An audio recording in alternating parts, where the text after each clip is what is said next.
Ada seorang dari daerah Benyamin, namanya Kis bin Abiel, bin Zeror, bin Bekorat, bin Afiah, seorang suku Benyamin, seorang yang berada.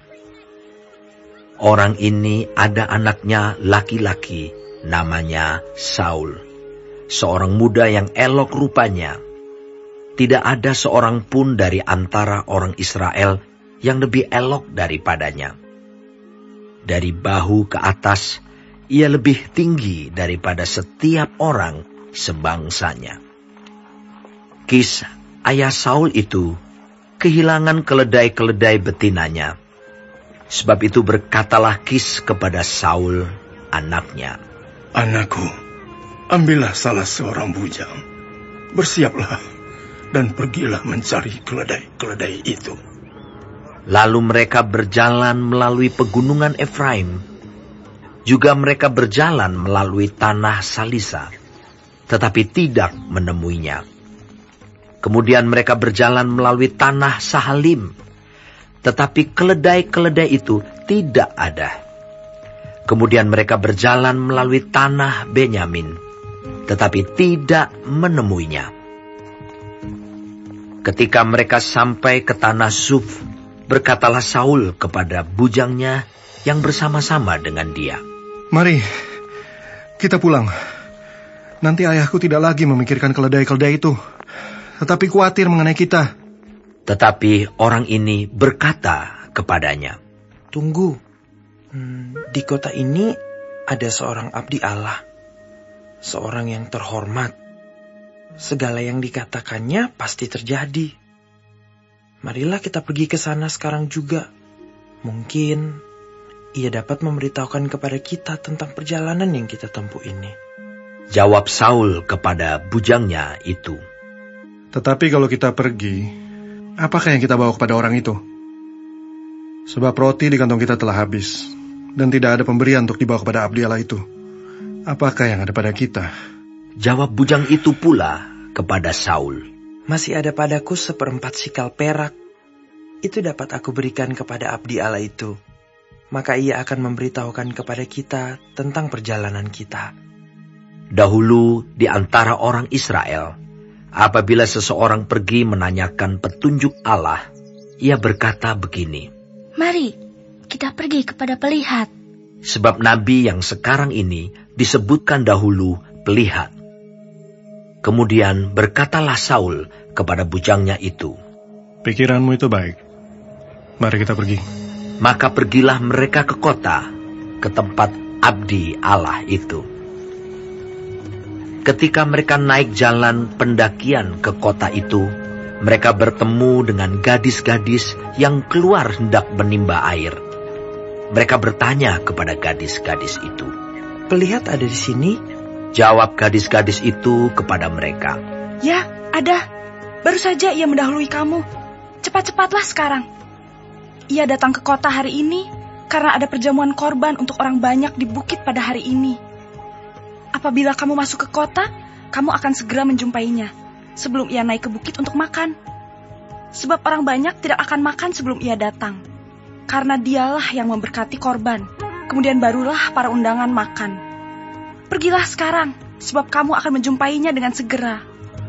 Maka naiklah mereka ke kota, dan ketika mereka masuk kota, Samuel yang berjalan keluar untuk naik ke bukit berpapasan dengan mereka.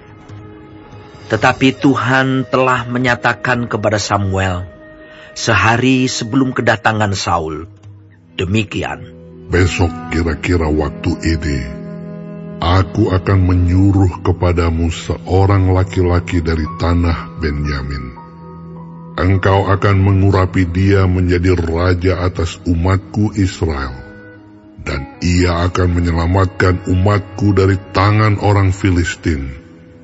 Sebab aku telah memperhatikan sengsara umatku itu, karena teriakannya telah sampai kepadaku." Ketika Samuel melihat Saul, maka berfirmanlah Tuhan kepadanya, "Inilah orang yang kusebutkan kepadamu itu, orang ini akan memegang tampuk pemerintahan atas umatku." Dalam pada itu, Saul datang mendekati Samuel di tengah pintu gerbang dan berkata, "Maaf, di mana rumah pelihat itu?" Jawab Samuel kepada Saul, katanya, "Akulah pelihat itu. Naiklah mendahului aku ke bukit. Hari ini kamu makan bersama-sama dengan daku. Besok pagi aku membiarkan engkau pergi, dan aku akan memberitahukan kepadamu segala sesuatu yang ada dalam hatimu. Adapun keledai-keledaimu yang telah hilang 3 hari lamanya sampai sekarang, janganlah engkau khawatir, sebab telah diketemukan. Tetapi siapakah yang memiliki segala yang diingini orang Israel? Bukankah itu ada padamu dan pada seluruh kaum keluargamu?" Tetapi jawab Saul, "Bukankah aku seorang suku Benyamin, suku yang terkecil di Israel?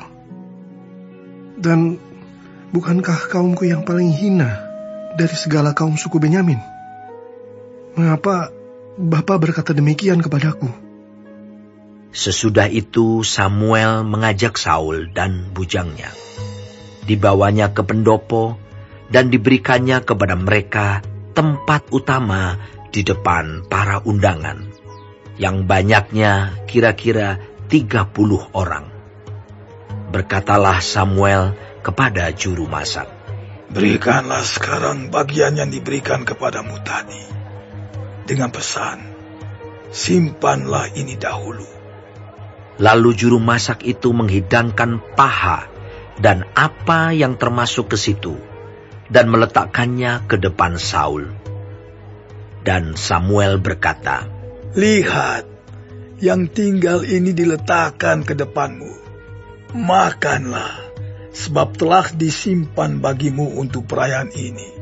Ketika aku berkata aku telah mengundang orang banyak." Demikianlah pada hari itu, Saul makan bersama-sama dengan Samuel. Sesudah itu, turunlah mereka dari bukit ke kota. Dan Samuel bercakap-cakap dengan Saul di atas sotoh. Mereka bangun pagi-pagi, dan ketika fajar menyingsing, Samuel memanggil Saul yang ada di atas sotoh itu. Katanya, "Bangunlah, aku akan mengantarkan engkau." Lalu Saul bangun, dan mereka keduanya pergi keluar, yakni ia dan Samuel. Ketika mereka turun sampai ke ujung kota, berkatalah Samuel kepada Saul, "Katakanlah kepada bujang itu, supaya ia pergi mendahului kita.